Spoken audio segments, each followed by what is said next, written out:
Alright, so we will switch gears today and we will move into the next chapter. This is internal flows. So it's really like we will predominantly look at pipe flow, look at heat transport, mass transport during pipe flow. So suppose let us consider a tube, okay, and we have a fluid which is flowing through this tube.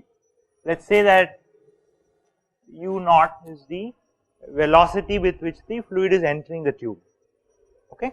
So let us assume that it is a flat velocity profile.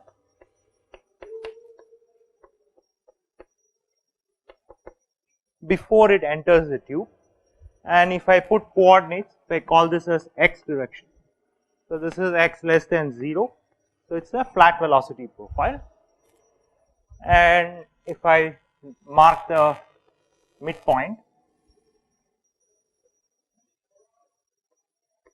the radius of the tube is r naught and the diameter of the tube is d.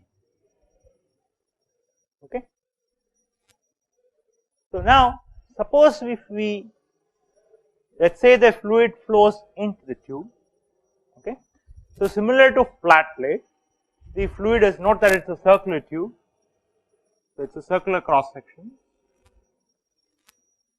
it's a circular cross section. So as soon as the fluid enters the tube, it experiences a wall which is present at location r naught, right. So similar to the flat plate, the velocity of the fluid will come to 0 at the wall, right. So u at r naught, that is equal to 0. Okay.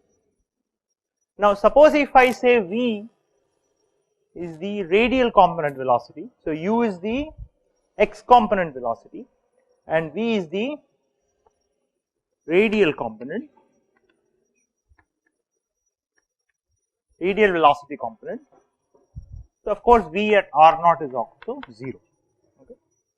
So note that it is a flat velocity profile, which means when before it enters the tube, the fluid is primarily moving only in one direction. But as soon as it touches the wall, as soon as it experiences the wall, it suddenly the fluid comes to rest, and so the viscous effects will start playing a role, and therefore the fluid will start moving in both directions, both radial and the axial direction. And therefore it results in a formation of boundary layer. So that is the boundary layer.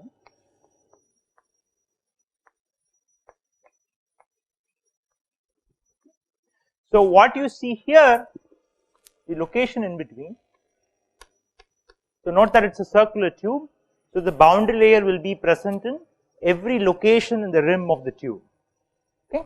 So and they will slowly merge and converge together at a certain location. Now in this region here, the fluid will continue to be flowing as an inviscid fluid, because the viscous effects due to the presence of the wall will be experienced slowly and gradually as the fluid goes inside the tube.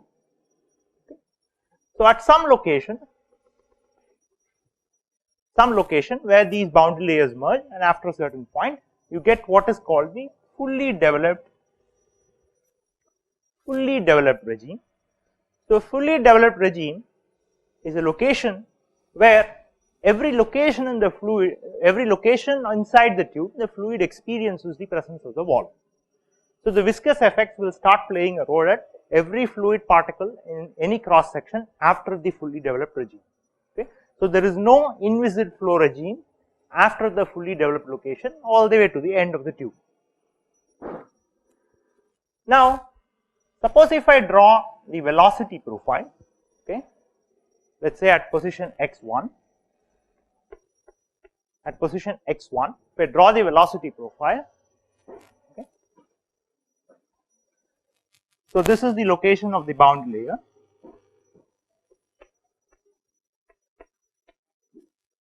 Okay.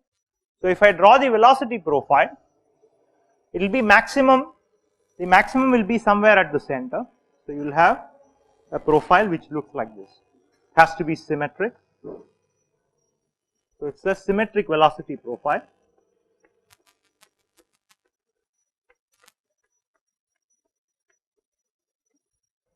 So it should be flat velocity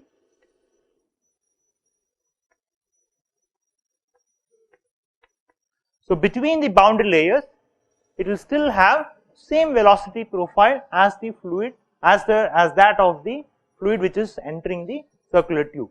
So it will have a flat velocity profile between the boundary layers, and then the fluid will be retarded in the boundary layer. And so you will have a velocity profile which looks like this in the x direction. So this is the x component velocity profile at x1 location. Okay. So now if I look at the profile, so this is the profile at x1 location. Now if I look at the velocity profile after or at the fully developed regime, what I will have is a parabolic velocity profile.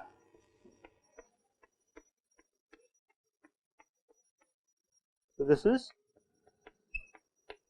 x fully developed regime.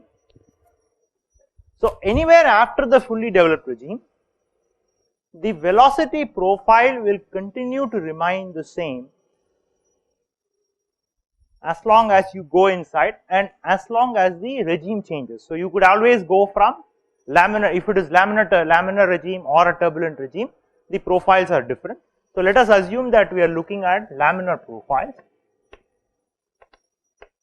We have laminar regime, then you will see that as soon as you cross the fully developed regime, the velocity profile does not change anymore. Okay. So now, simply based on this intuition, we can actually detect a lot of interesting properties. Okay. So the first thing is that, so between x 0 and x fully developed regime, okay, so the velocity in the radial direction is not 0, and not just that, du by dx is also not 0 in all locations. Remember that before it enters, du by dx is 0 because there is no change in the velocity and it flows at a flat velocity profile. But then if x is greater than fd, that is if you reach the fully developed regime, so suddenly you will see that the y component velocity goes to 0, okay, and then you will have du by dx also will be 0. Okay. The velocity profile does not change, the fluid will continue to move in that direction, but it will have a definite parabolic profile. So here if you see before the fluid enters in this region, you will see that du by dr is also equal to 0 because you start with a flat velocity profile. But what has been introduced because of the presence of the wall and because of the retardation of the fluid, because of the viscous effects, so du by dr is not equal to 0. Okay. So this immediately means, so this immediately implies that the velocity, x component velocity, is now a function of both x and r. So that's an immediate implication. Okay. It's now going to be a function of both x and r. So with this, let's see what to do. So in the flat plate case, we always had a reference velocity. Okay. So in a flat plate case,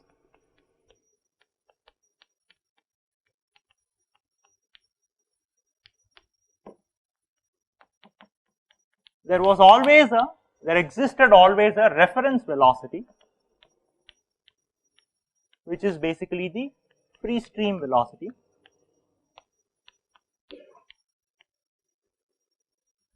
But in a pipe flow, there is nothing called a free stream velocity, right?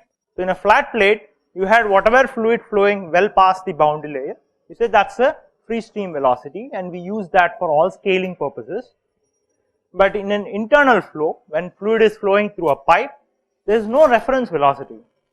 So we have to start from defining the reference velocity. So what's the most appropriate reference velocity?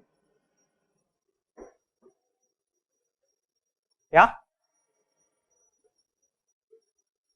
Yes, any suggestions? U naught? No, but that's before the pipe, right? So what's the best reference velocity inside the tube? Maximum at the center, okay, that's one possibility.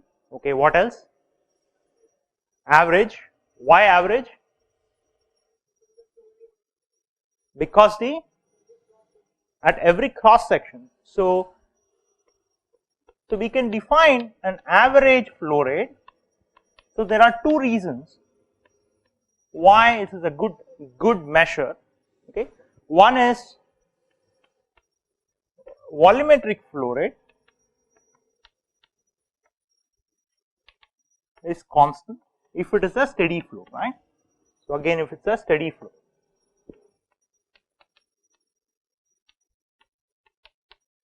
The steady flow is constant at every cross section. That's very important. But more important than that, much more important is that if I say I put a measuring device, a flow measuring device, okay, at the end of the pipe. Okay, let's say I know how I put a rotameter at the end of the pipe, or I put some other meter at the end of the pipe, okay, or a venturi meter, for example. Okay, so now what I can measure, or what I would measure, is actually the average flow rate. So when I put a flow meter at the end of the pipe, so note that the profile doesn't change after the fully developed regime. So I can measure, that's a very important point, you can measure the average flow rate.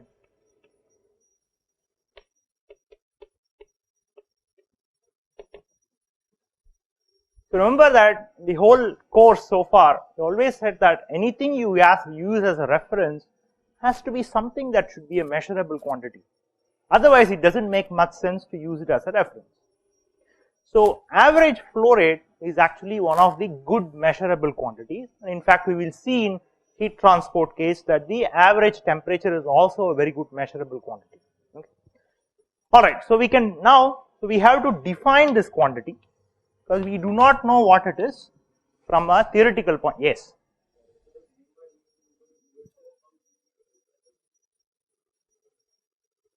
Du by dx is 0, yeah.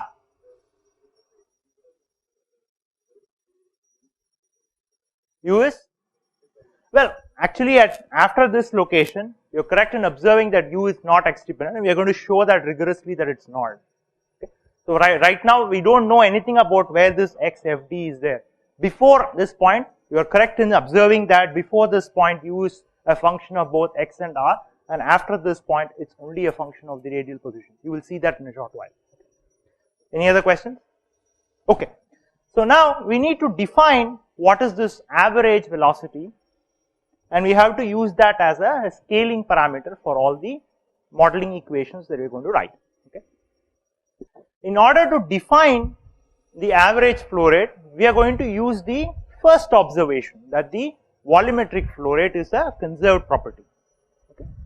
So now we can define m dot, okay, which is the volumetric flow rate at any cross section, is basically averaged over the whole area, density into the local velocity, okay, local velocity into DAS, right. So that's the differential cross sectional area. So that's the density of the fluid, that's the local velocity multiplied by dAs integrated over the whole cross section will tell you what is the mass flow rate at any location in x. Okay. So now we can define this, okay, as rho into, so that's a definition. So um is the average velocity, and in fact I put m here because in classical literature it's also called as mixing cup velocity, called cup mixing or mixing cup, either way it's used. Mixing cup is basically area average or cross sectional average quantity is called mixing cup quantity. that multiplied by the cross sectional area AC. Okay, so that's a definition. So from here we should be able to find out what is UM. So UM is 1 by rho AC integral over the cross section rho U into dAC. What is dAC? What's the differential area in a cross section? Come on, 2 pi r dr. That's not hard. So if I draw a cross section, okay, and if I take a small annular element inside, and if this is at location r, and this thickness is dr, so the area of this shell is 2 pi r dr. Okay, so I can plug that in here. UM will be 1 by rho.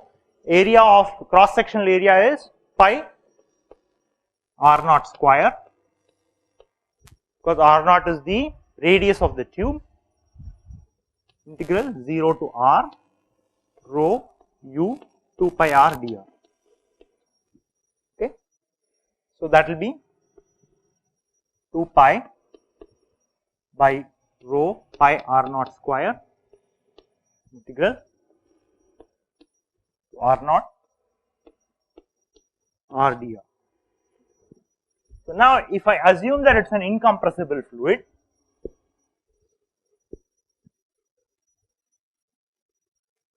so suppose if I assume that it is an incompressible fluid,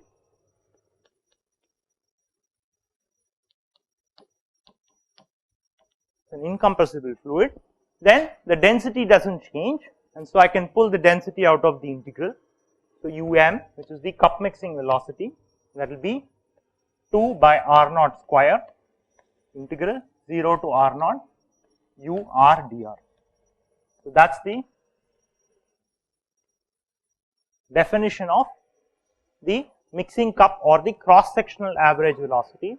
Now this is valid at every location. If it is in a fully developed regime, then u is not a function of x position after the fully developed regime, but before the fully developed regime, u is a function of both x and r, and therefore you have to consider the whole dependence of radius at all locations starting from 0 to if L is the length of the tube. So UM is a quantity which actually does not change with position after in the fully developed regime. Okay. So the average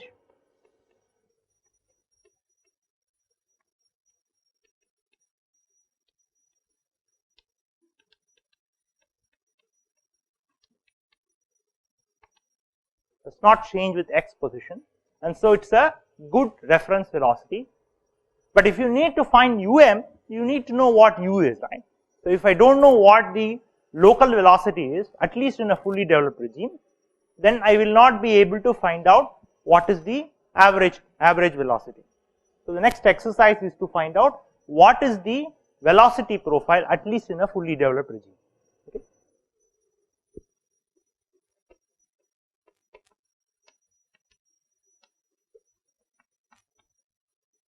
What is the velocity profile in a fully developed regime, at least in a fully developed regime? Okay.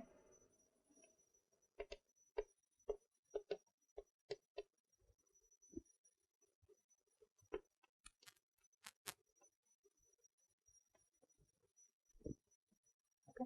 How do we find this?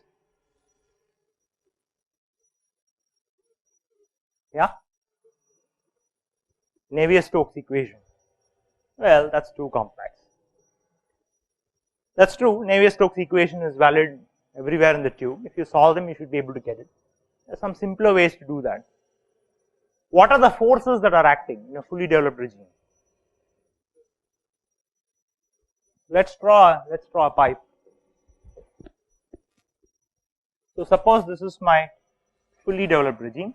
What are the forces that are acting on the fluid particles in the fully developed regime? Pressure and viscous forces, right?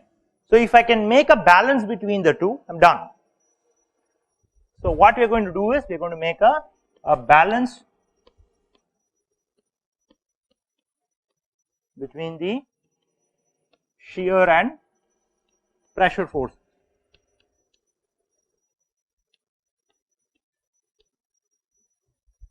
So, if I can make a balance, I am done, right. So, now if I take a shell, annular, so I will draw the cross section.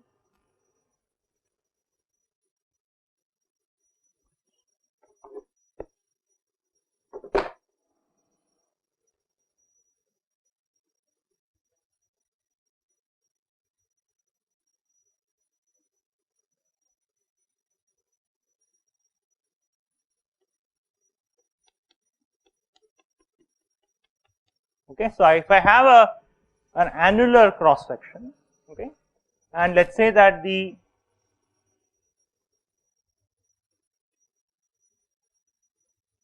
so this is dx and this is dr. Equivalently here, this is dx, okay, and this is dr, okay, and this is located at some r position, okay. So, if the small shell is located at some r location, then I can make a force balance. So, supposing so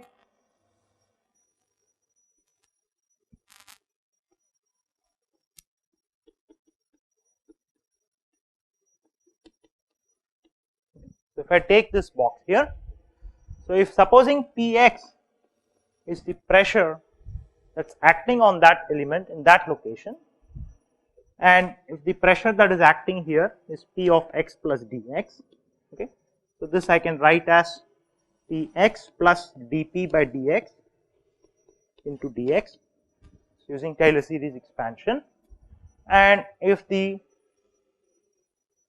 shear force acting is tau rx, and this will be tau r plus dr x, okay. So, I can make a force balance now. So, what will be the balance? Be tau r is acting on what area?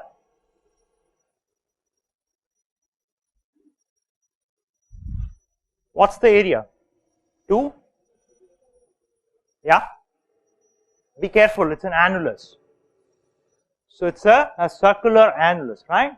So, the inside area is 2 pi r into dx, right. So, the area in which tau r is acting is 2 pi r into dx, okay, minus tau r plus dr, I can write it as tau r. So, that will be 2 pi r plus dr, sorry, 2 pi r dr into dx, okay. So, that is the shear at the outer end of the shell, okay, plus I can write the pressure forces. What is the area at which it is acting? 2 pi r dr. So, note that it is a annulus, right. So, 2 pi r dr is the area of this annulus shell, okay. So, that will be 2 pi r dr minus P x into 2 pi r dr plus